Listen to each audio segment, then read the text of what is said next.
Hello and welcome to PSD Tuts Plus. My name is Martin Perhiniak. In this video I'm going to show you one of the great new features of Adobe Photoshop CC. I'm going to show you the brand new Smart Sharpen filter. First of all, before we use it, I'm going to turn my layer to a smart object. It's good to get used to this whenever you use filters in Photoshop, because then they will be completely non-destructive. So I'm going to choose Filter, Sharpen, and Smart Sharpen.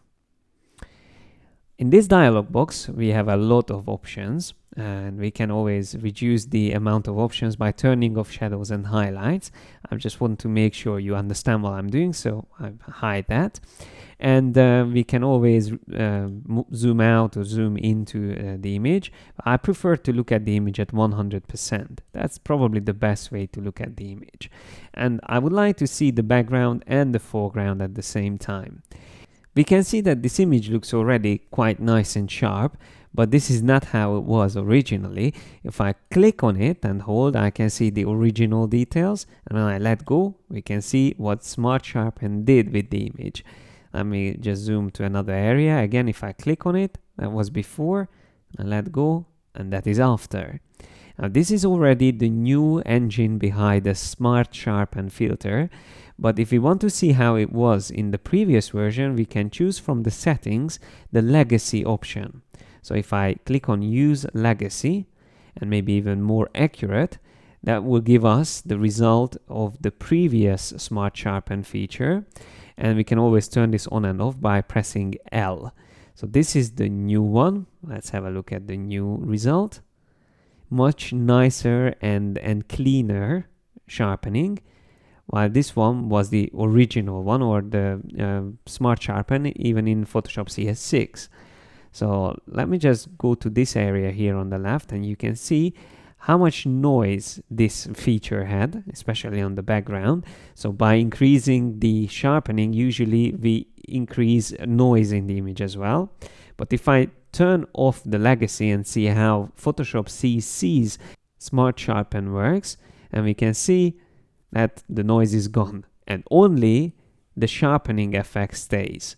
So that is an amazing improvement to this already great sharpening feature. So let's see before and after, and once again compare it with the legacy option. I press L to see the previous version's Smart Sharpening and the new one. And even if I, let me just zoom out a bit, even if I increase the amount to a very high number, like 300, it still doesn't increase the noise in the image. It just continues to sharpen the image. So now if we compare it to before the sharpening and after, this is a huge difference. So that's before and that is after. If I click on OK, we can use a mask on the filter to see the difference before and after. So I can zoom in close, and I can select the Smart Sharpen filters mask and use the rectangle tool and maybe make a selection of this half of the image. Okay, like that. And I press Command Backspace because my black is the background color. So to fill in with that color, I press Command Backspace or Control Backspace on PC.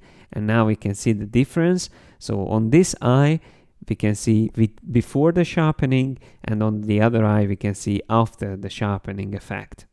And we can also invert the mask by pressing Command or Control I to see now the left eye is sharpened, and the one on the right is the original blur detail. So that shows really well what we can achieve with this effect. And the great thing about using a smart object is that we can always double click on it and go back and make changes. And if you want, you can even use the shadows and highlights options. And I haven't started using any of the other options like radius or reduce noise. You can always improve the results if you dive deeper into this filter. What I wanted to show you is to make sure you understand the improvement from the previous versions. And that is something you can always check yourself by using the legacy feature, and also maybe even the more accurate if you want. That's all I wanted to show you in this tutorial. I hope you enjoyed it. And if you are interested about the other new features of Adobe Photoshop CC, then make sure you check out all the other videos here on PSD Touch Plus. Thanks a lot for your attention.